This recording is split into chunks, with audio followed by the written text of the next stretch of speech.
Wesh l'équipage, j'espère que vous allez tous très bien.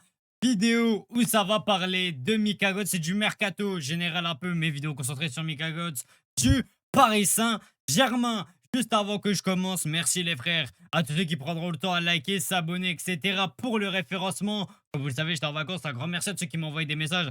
Quand j'étais là-bas sur Insta, ils se reconnaîtront.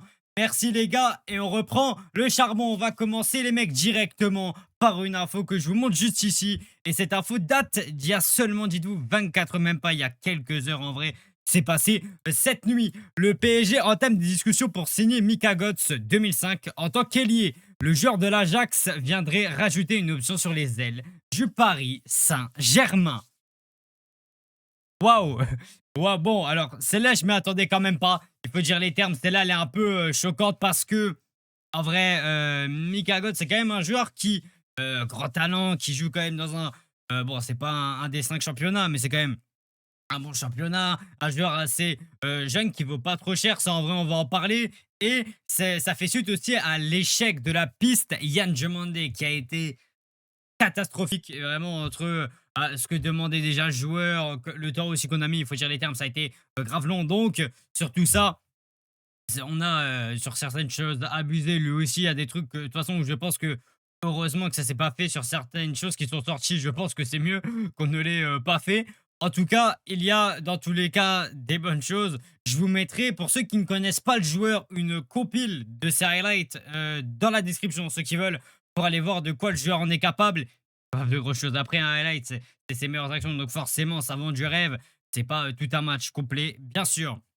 On est sur un jeune joueur, mais la question évidemment que tout le monde va se poser, et moi aussi, c'est que est-ce que ça vient remplacer Bradley Barcola? Et en vrai, moi j'ai un doute, je ne sais pas, il n'y a aucune info qui a été sortie jusqu'à là, il y a même pas quelques minutes. Je vais vous lire cette info, déjà ça vous présente un petit peu le joueur aussi en même temps. Donc Mika Götze, c'est un ailier gauche et attaquant qui a 20 ans, qui est droitier, belge, c'est un belge, hein. Il a mis 17 buts et 12 passes dès cette saison. C'est exceptionnel, je trouve. C'est un joueur avec une bonne vision de jeu, capable d'éliminer en un contre un, et qui cherche, rapide, et avec une très bonne qualité technique. Et ça, très vrai. C'est un profil différent de Bradley Barcola. Et je pense que cette ligne fait dire que ce n'est pas pour remplacer Bradley. Je ne pense pas parce que, pour moi, ce qu'il faut comprendre, c'est que Bradley, c'est pas remplaçable. Tu peux pas remplacer Bradley Barcola. Tu ne trouveras pas. Le profil à Bradley est unique. C'est simple. Le profil à Bradley, quand tu le vois jouer, tu sais que c'est Bradley parce que il a une manière de quand il accélère le jeu, de quand il essaye de dédoubler, de quand. En fait, c'est Bradley.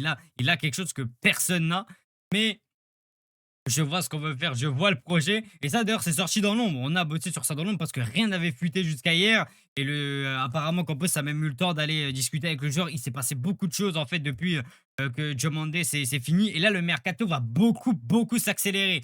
Sachez-le, on joue en Super Coupe le 12 août contre Aston Villa. Dans 2 ou 3 jours, je sais plus. On joue contre Mallorca comme match amical. Et Enrique veut la plupart de ses recrues avant le 12 août. C'est-à-dire que voudrait, alors, Croupi apparemment c'est compliqué parce qu'il s'est blessé, aussi galère, mais en tout cas on voudrait Ferran Torres, à Cluj qui a signé, il y a le Here We Go, on fera une vidéo dessus, ça te fait au moins une recrue, donc tu veux ces 2 joueurs-là et tu veux en plus de ça signer quand même Mika Götze et forcément un autre joueur parce que je rappelle chaque joueur qui part est remplacé. Mba et Barcola partent, ça te fait forcément 2 joueurs à acheter et on voudrait en plus de tout ce qu'on avait avant, je rappelle un joueur pas capable de jouer un peu partout, bref, etc. Donc, on fera une vidéo aussi sur ça détaillée parce qu'il y a quand même beaucoup de choses dans le mercato qui est compliqué hein, dans le club. Où, évidemment, si tu sais pas, c'est un peu compréhensible. Mais moi, je pense que le dossier Mika Götze, c'est un très bon dossier où il faut foncer. Le joueur est valorisé par l'Ajax à 60 millions d'euros. J'ai pas réussi à vous retrouver l'info, mais vous retrouverez rapidement si vous cherchez dans vos coins normalement. Aussi, je la retrouve, je vous la mettrai en description. En tout cas, 60 millions, je pense que c'est quand même un gros prix qu'on fera forcément, je pense, baisser.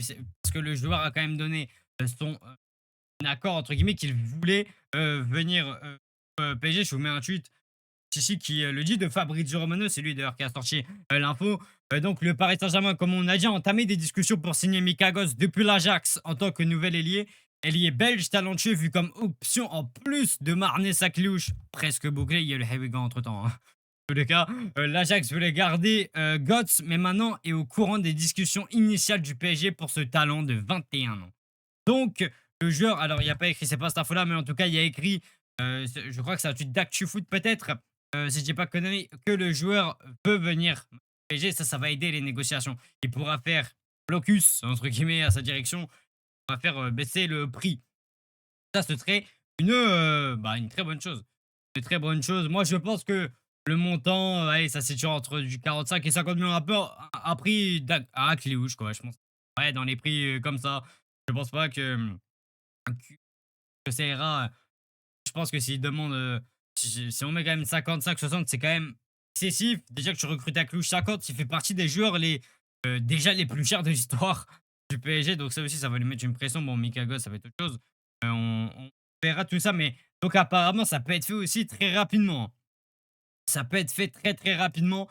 Ce dossier-là, il pourrait être fait apparemment en quelques jours, ça pourrait terminer. Ça pourrait terminer en tout cas en quelques jours. On verra l'avancement de ce que ça va donner. Je pense que dans les prochaines heures, ça peut aller très, très vite, hein, je vous le dis. Je pense que c'est un dossier qui va aller rapidement.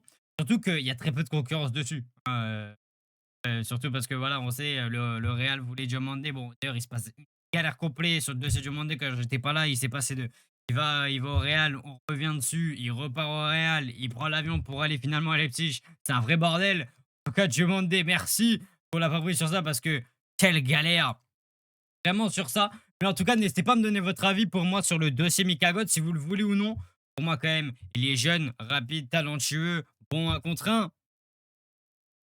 Dis pas non. Et aussi, je pense qu'Enrique sait quoi en faire. Et ça, j'ai hâte de voir. C'est vraiment des joueurs comme ça que j'ai hâte de voir, celui Enrique. Des joueurs où il sait quoi en faire, ou savoir comment les faire évoluer.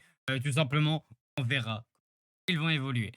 On va passer à une autre info qui est sortie aussi quasi à quelques heures. Il y a quelques heures, tout simplement. Encore Fabrizio Romano. Le Paris Saint-Germain rentre en discussion directe avec l'entourage de Ferran Torres concernant un possible transfert cet été.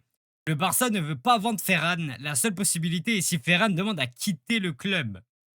Très précis. Le PSG est sur Mika Götze, comme on a dit avant, et Ferran, alors que Cordini, Ramos et Mbaye partent plus de pression de Liverpool. Barcola, pardon. Parce que pardon, désolé. Donc, en gros, oui, ça veut dire que Cordini, Ramos et Mbaye sont partis. Il y a plus de pression de Liverpool pour Barcola. Il y a la virgule, le refrain.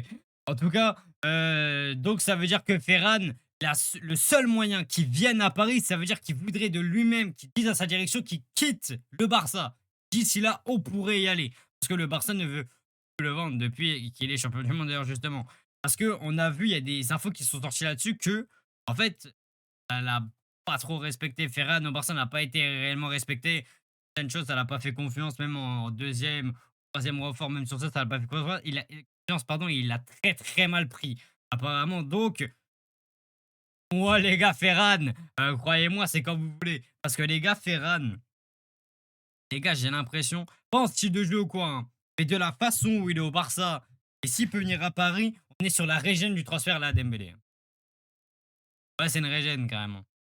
C'est la régène à Dembélé. Le transfert, donc, un joueur qui est bon, bon placement, qui sait accélérer, mais qui n'a pas de finition. Ça vous rappelle qui?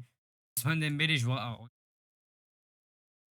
Bon, ok, il faut pas comparer. Bien sûr, c'est pas comparable, c'est deux styles complètement différents. Il viendra d'ailleurs, mais de la concurrence à Ousmane, c'est autre chose.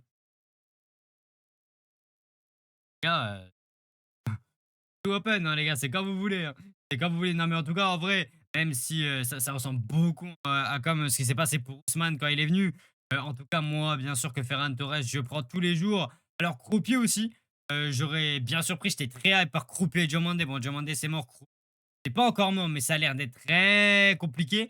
Mais en tout cas, Croupier s'est blessé. Je sais plus, mais en tout cas, il s'est blessé. Il est indisponible. Alors, il veut toujours rejoindre le PSG, mais je pense pas qu'on irait. Pas qu'on ira dessus parce que blessé, il faudra attendre sa rééducation. Euh, je sais pas. Je sais pas si. Ouais, je sais pas du tout si on ira. Je pense pas, en tout cas, ça c'est mon avis. Mais on verra ça d'ici. De toute façon, ça va sortir, hein. toute façon, si à la mi-août, certains dossiers sont pas faits, je pense que certains, on tournera la page. Mais voilà, c'est vraiment les 2 infos les plus chaudes pardon, du moment qui sont en train de tourner. On veut tout faire vraiment pour signer Ferran. J'ai l'impression que la direction le veut. Je crois qu'on a même déjà proposé contrat de 5 ans et tout. Vraiment, c'est aux joueurs, en tout cas là maintenant, de trancher son avenir, le PSG ou le Barça. À lui de trancher. En tout cas, voilà, je tiens à montrer aussi la dernière info. Marnez Sakliouche au Paris Saint-Germain. Here we go. Montant du transfert 50 millions, contrat jusqu'en 2031, donc 5 piges de contrat. Donc, Akliouche, c'est enfin fini. Le feuilleton aura duré 1 mois et 2. Je sais pas si on se rend compte à l'heure où je tourne cette vidéo, on est le 1er août, ça a commencé mi-juin. Bon, en tout cas, je pense que ça va faire très mal. J'ai déjà fait une vidéo d'analyse un petit peu sur Akliouche, presque globale, entre guillemets. On est un peu revenu, ouais, dessus sur ce que lui, entre guillemets, proposait dans son jeu, ce qu'il devait améliorer, ce qui pourra améliorer celui Enrique. Voilà, je mets la vidéo juste ici. Ceux qui veulent, vous pouvez aller cliquer, pardon, vous pouvez aller cliquer sur la vidéo pour aller la voir. Merci à ceux qui iront la voir. Je ferai aussi peut-être une autre vidéo encore sur Akliouche quand ce sera peut-être officialisé, je sais pas. On verra ça d'ici là parce que il y a Lucas Digne aussi qui est arrivé, qui est toujours pas officialisé. Bon, il a fait comprendre sur Insta qu'il est là, mais que bon, on veut pas l'officialiser. En tout cas, je pense que on veut les officialiser quelques jours, 24 heures avant, je suppose, euh, avant le match amical contre Mallorca, qui est, je crois, mercredi, hein, si je dis pas de conneries.